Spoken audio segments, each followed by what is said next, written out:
Hi, I'm Will. And I'm Jessica. This is the Wildcat News for Wednesday, February 24th. Please stand for the pledge.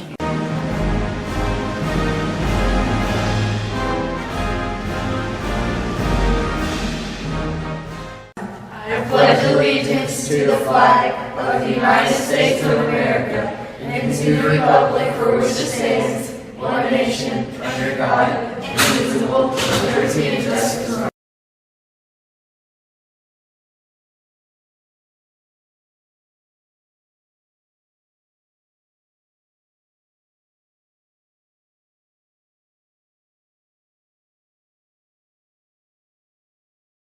Here are today's announcements.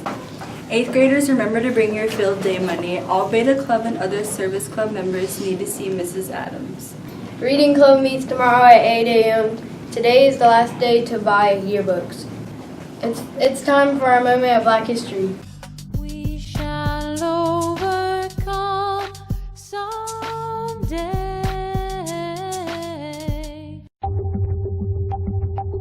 Right now, I want to talk to you about a boy named Emmett Till. You may have never heard of him, but his story is a big part of Black history and how African Americans were treated poorly in the United States. Think of Emmett as a kid who may be like you or someone you know. He loved to have fun and run around in his hometown of Chicago. Emmett was just a normal little boy who lived with his mom and dad in the Northeast. His parents said Emmett was good at heart and sometimes got into trouble because he loved to pull pranks. They also said that he was very smart. They also described him as very outgoing and willing to talk to people. In 1955, Emmett was 14 years old.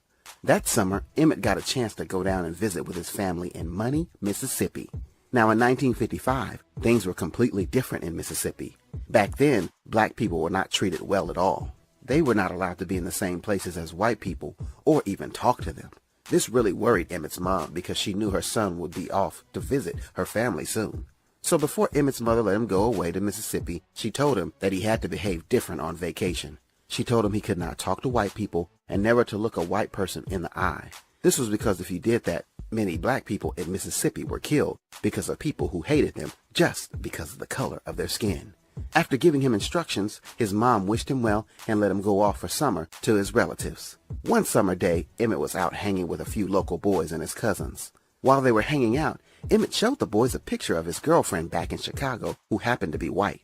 The boys didn't believe him and challenged him to go talk to a white woman in a local store there in Mississippi. Not being afraid, he went in and bought some candy. Before walking out of the store, Emmett was accused of saying, "Bye, baby," to a woman before he left. A few days later, the woman's husband and her brother kidnapped Emmett. They beat him really bad. They also wanted to punish him for looking at a white woman, so they hurt his eyes before they killed him and threw him in the Tallahassee River. After the police found Emmett's body, they wanted to bury him really fast. This did not work because Emmett's mom refused and had his body sent back home to Chicago. After seeing what the racist men had done to her son, she wanted to let the world know how bad her son had been treated.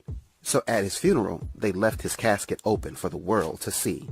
Now, the two men that were accused of killing Emmett were arrested, but they were found not guilty by a segregated court, meaning it was a court with only white people from Mississippi.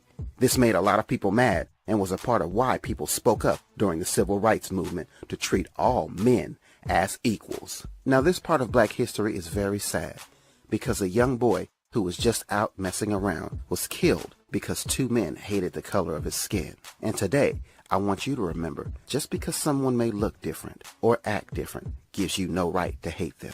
As future leaders in this country, we should all go forth knowing that all men and women are created equal, no matter the color of their skin. Let's find out what's for lunch today.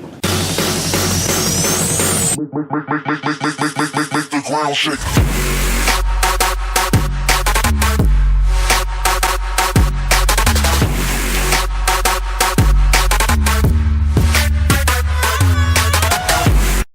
That's all the announcements for today. Make it a great day or not. The choice is yours.